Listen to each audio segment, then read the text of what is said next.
Most of what I put into my new book, My Ordinary Life, comes from the time of COVID, where we were shut in and out of suspense about, is it safe, is it not safe, what can we do, what can we not do.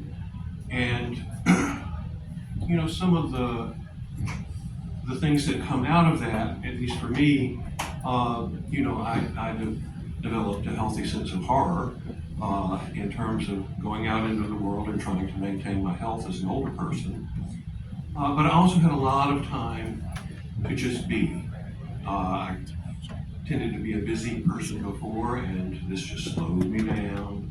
I lived with two cats who were sort of Zen masters in terms of being, and and it gave me time to reflect on some of the things that had happened to me. So this is a combination of poems about COVID, about collateral damage, if you would. Let me just begin reading.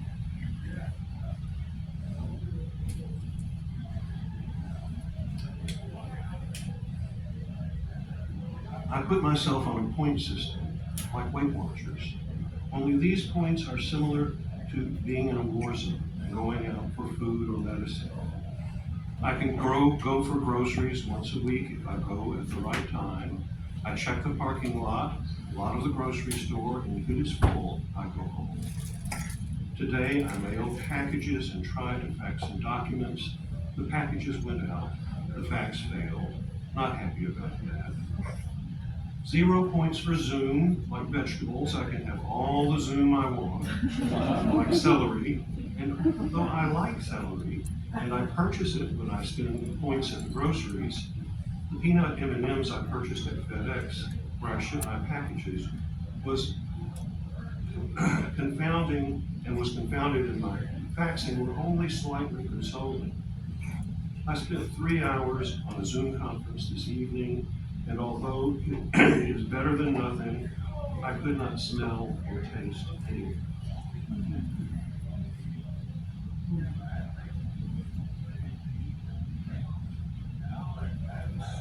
Page. Sometimes pages overstuffed. I could feel no compression of arms around my body. I could speak and listen and wish everyone well, and I did. It was celery. And I wanted sweet potatoes with lots of butter, sweet potatoes that smell like cinnamon, sweet potatoes that peeled away from their skin and were roasted to caramel and sent warm in my belly. Tomorrow I will bake sweet potatoes, sprinkled with cinnamon and dressed with butter. I will peel the flesh from the skin and dive in. No points to carry, no love to doubt.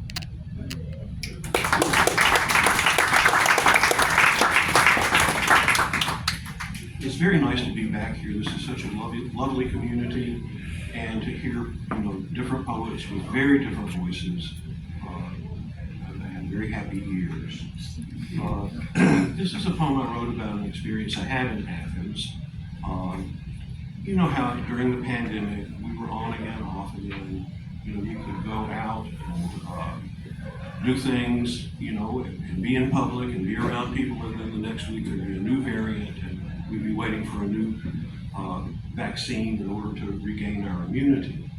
But this was during one of those lulls, and my friend Roger Bailey, who is here tonight, decided that it would be good recreation to take a group of friends to the Boy Vuitton Ball here in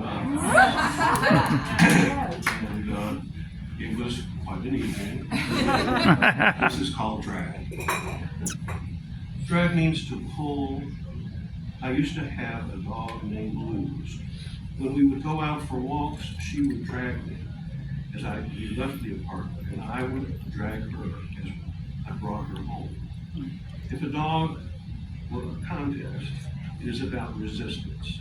It is about reverse magnetism. It is about slowing things down. It is about hesitating rather. One of the honorifics of drag is the title of queen, although there are also kings, but queens have ruled for millennia. Drag is essentially a matriarch.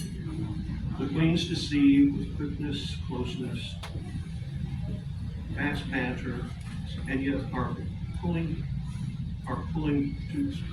us back, a force of retrograde, blurring the lines of what is fake and what is real. Retrograde is fake. The planets only seem to move backwards. The naked eye then misperceives the truth, done in racing and overcoming the merits of the swerving track, drag and bathrooms, and is overcoming the need to reconcile gender and motion. Move slowly, even if the music is fast, pulling you back, even as you dance forward for dollars.